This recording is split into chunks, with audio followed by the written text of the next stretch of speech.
us today or tonight. Tonight's video, I am going to be recommending you 5 books that you can read in just one sitting. You could read these books in a day. You could open the book and not close the book until you have finished the book. So that is what we are going to be going through tonight. Obviously, what I will say is if you can't get through these books in one sitting, that is normal. These are just recommendations that I think can get you out of a reading slump, that you can get through easily, that will really keep you hooked. Sometimes we just need like a book that grips our minds and, gets us back into the flow of reading. And this video is hopefully going to give you a few ideas if you are in need of a book like that. So, before we get started, please remember to subscribe. Really would like you to join us here more often. And yeah, let's jump in. I have tried to do like a couple thrillers, a couple romances. I might do, a part 2 where I try and think of like maybe a few fantasies, even though I do think they're a little bit harder. I do think like romance and thrillers are the best books to kind of like get you out of a reading slump, or are easier to just sit down and read in one go, but we will see. Just sit back and relax.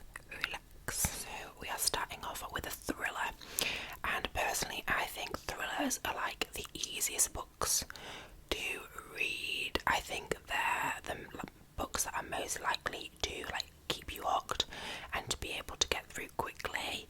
And the first book I'm going to recommend is actually a more recent read for me. It will be appearing in my January reading wrap up, but that is Falling by DJ Newman.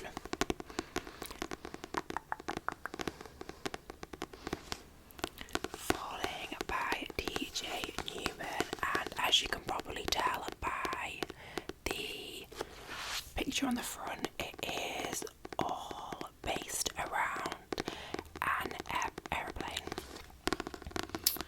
So I will read the back of each book and then give you my thoughts on why I think these are good books that you could read in just one sitting. So, you just boarded a flight to New York.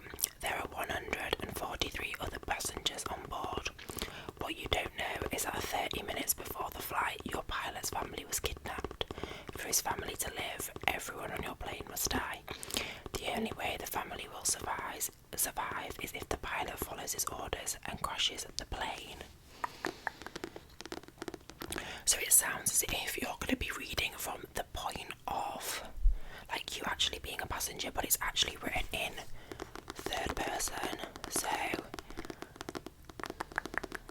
it is just giving you like telling you what particular characters are doing. And this is definitely a very, very fast-paced book. The writing is really very easy to read. It's just super short. It's literally like 350 pages, and the writing on it is pretty big anyway. It kept me hooked from the beginning, like it pretty much gets straight into it from the first page, which I really like. I really like it when a book just like jumps into action straight away, rather than having like a massive background build up, especially in thrillers. I think if you're gonna want to be hooked by a thriller, it needs to like jump into it pretty swiftly.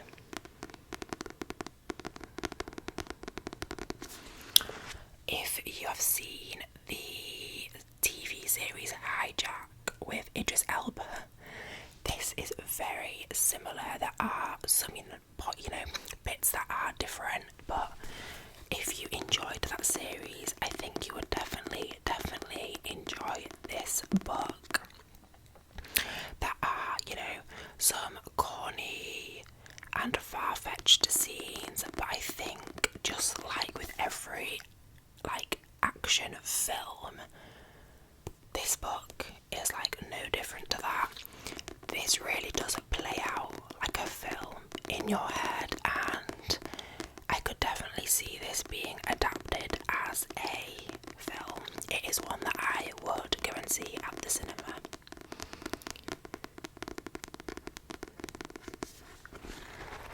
I do think this is a good book if you're in a reading slump to get you out of it, because it is so action packed. It is literally just action scene after action scene. There's a few twists in there that could maybe be seen as predictable, but I think sometimes you just need something like that, to see if you are right about the twist, and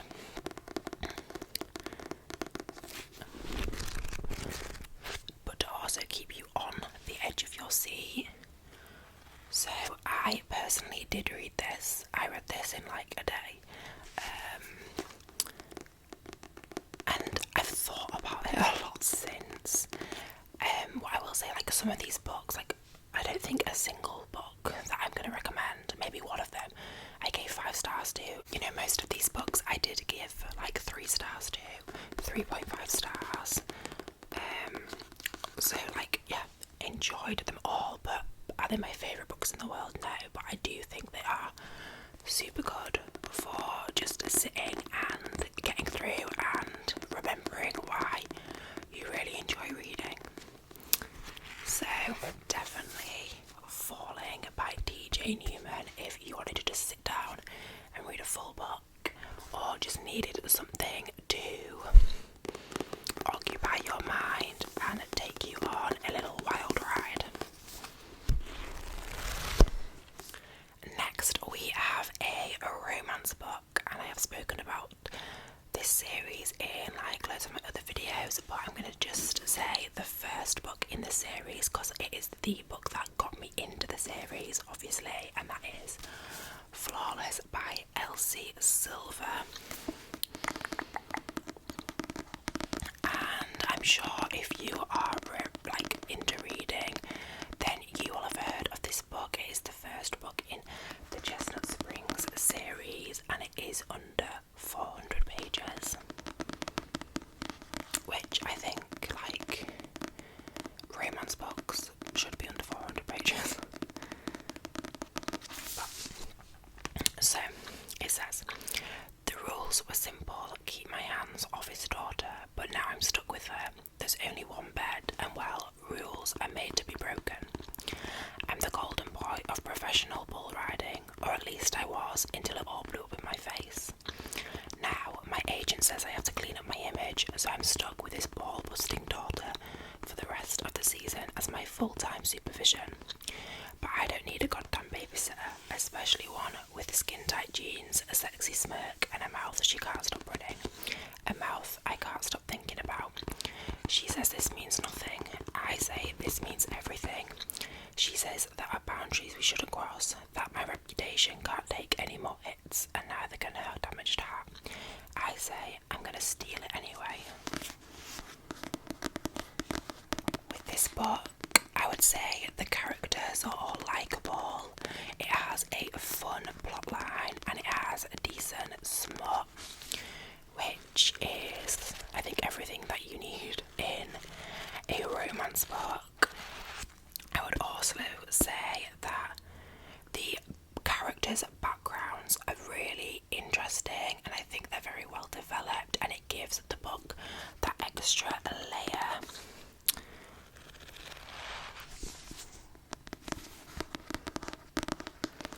It kind of makes you feel like you're rooting for the characters and the relationship more, because you get to know the characters on a more personal level, and set rather than just what's happening in the book, and that kind of opens you up to the way that they are acting and the way that they are feeling. And I think that helps with not wanting to put this book down. Like, you want to know what's going to happen in the relationship, you want to know where they're both going to end up. It's definitely a very like feel good book, I would say, personally. It does touch on some like slightly heavier topics in certain areas, but overall I was just kicking my feet, skipping down the street, had the biggest smile on my face. Like, this book made me so happy. I just remember reading it and feeling so like happy. I had the best time reading this book, and it is just one of those books that you can get through so quickly just because all of the elements work so well together.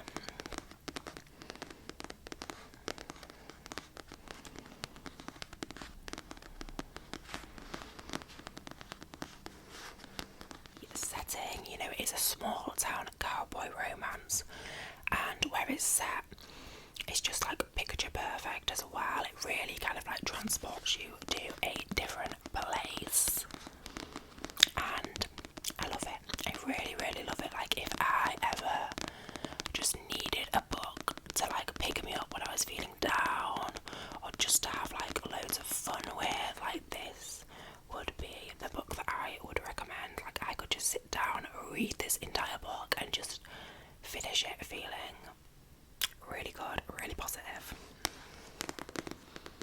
So, Flawless by Elsie Silver. The next book is actually one that I read on my Kindle, and that was Hooked by Emily McIntyre. And this is the first book in her Never After series, which is a series where the villain gets the happy ending, which I really liked that concept. I read this a couple of years ago now, and the series is like loosely based on different fairy tales and stories.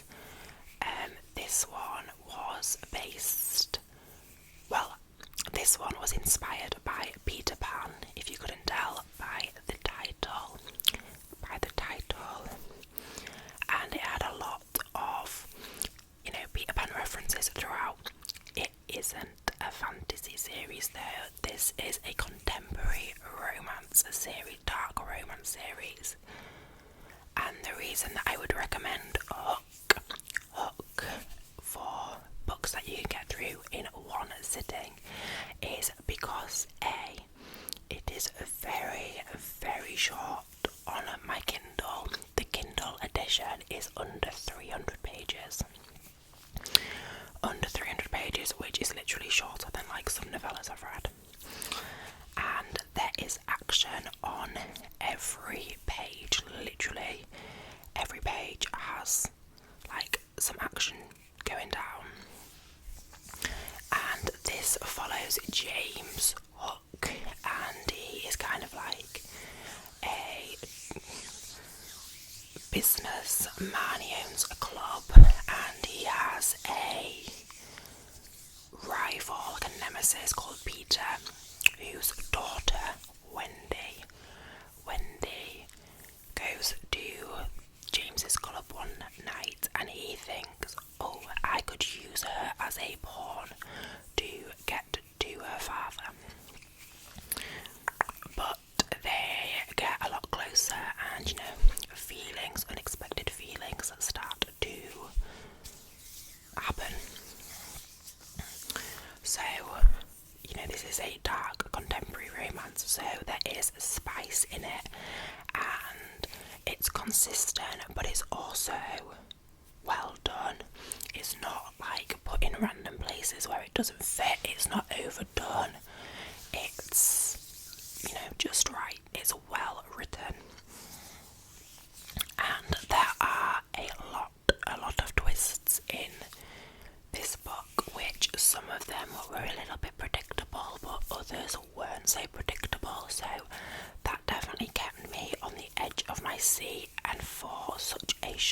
book, the twists just like kept on coming. So that kept a, you know, consistent, fast pace throughout the novel. So yeah, if you love a morally grey man, you will love this book. Invested in these characters, and you are kept on the edge of your seat so much that you like need to find out like what happens. A dark romance. So if you're wanting a book which is all like rainbow and sunshines, then this isn't that book. If you need something like a little bit more light-hearted, I have a recommendation for you in a moment, but this is still like a really gripping, fun, action-packed story. The next book is another thriller, and this is a very popular thriller, very, very popular, but I do think it deserves a place on this list because you could definitely get through this in a day. I did, and it is like a very very hooking book, if that makes sense. Again, not my favourite book.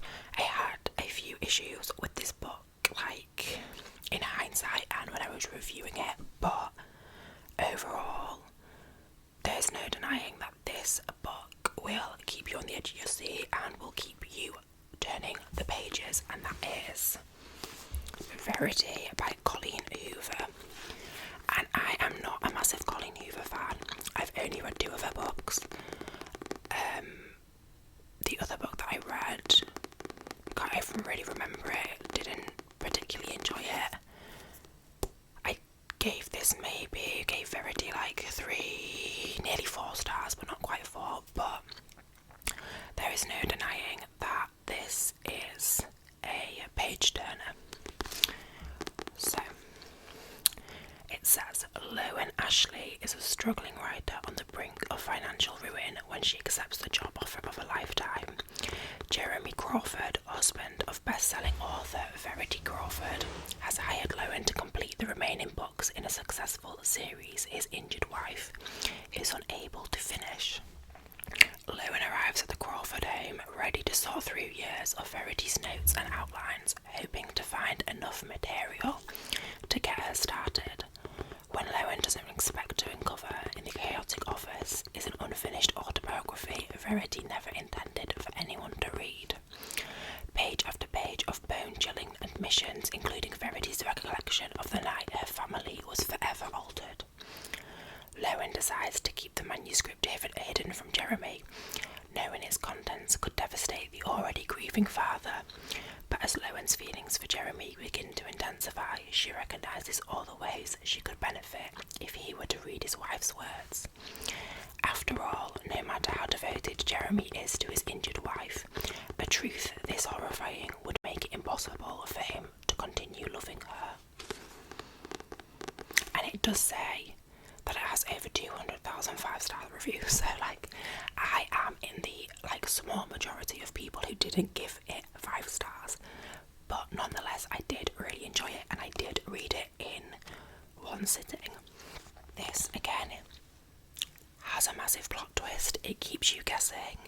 The writing is super easy and the opening scene is wild itself. Like, this is one of the opening scenes that like I would never forget in a book because it is just like so crazy, and I think from that point on you know that you aren't going to be able to put this book down. And none of the characters in this book are actually particularly likeable, and I think that is one of the things that makes you want to continue to read because you want to find out more about them, which is funny, you know, going from a book like Flawless where you love the characters so much that you really want to like find out how their lives are going to pan out, to a book where actually none of the characters are particularly likeable, so you want to find out how their life is going to pan out, and see, you know, if there's any other reasons why they're not that like likeable.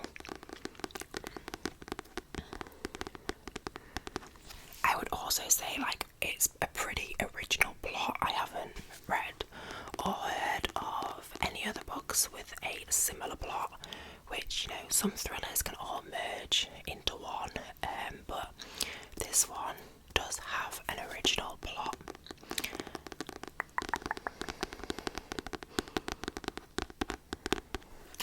And I would definitely say read the trigger warnings in this book, because the topics that are discussed are very, very like deep, and some scenes in this book made me really uncomfortable. Definitely not a feel-good book, but a really intense time reading it. Like, that's how I would describe it. Like, the entire book is like very intense, but like you just can't put it down. You really can't put it down. And again, how many pages? Like just over 300 pages, so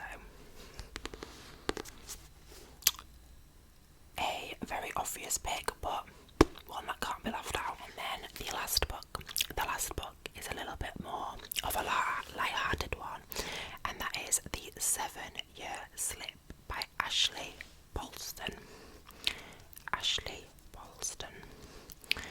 And this follows Clementine, and is it Iwan?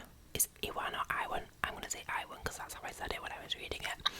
And Clementine moves into this new apartment, which was her aunt's. And one day she comes home and there's this new guy there who's like her roommate. But what she discovers is he is actually 7 years in the past. So when she leaves, like, they can't go out together or anything. They just have this like blip in like a time where they're in the apartment at the same time, and you know, their feelings for each other develop, as you can probably guess. So again, this one super short, probably the shortest out of any of the books that I have recommended.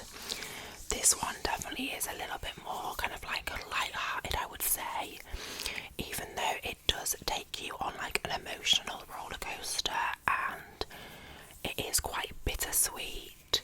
It's not quite as heavy as the other books, probably even like less heavy than Flawless, which isn't heavy at all. So yeah, definitely perfect. This got me out of a reading slump last year. It's just such like a cute, sweet and short book that's like very low stakes, I would say. You know, if you are in a place where you just can't like pick up a book that's gonna have a million like twists and turns, and it's gonna be, you know, like a really in-depth, convoluted, complicated storyline, then, you know, like, this is definitely perfect for you. Very, you know, easy to get through. This is like a perfect book for summer, I would say.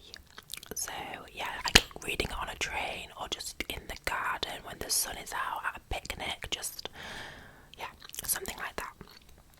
So those are the 5 books that I would recommend reading if you wanted to read a book in one sitting.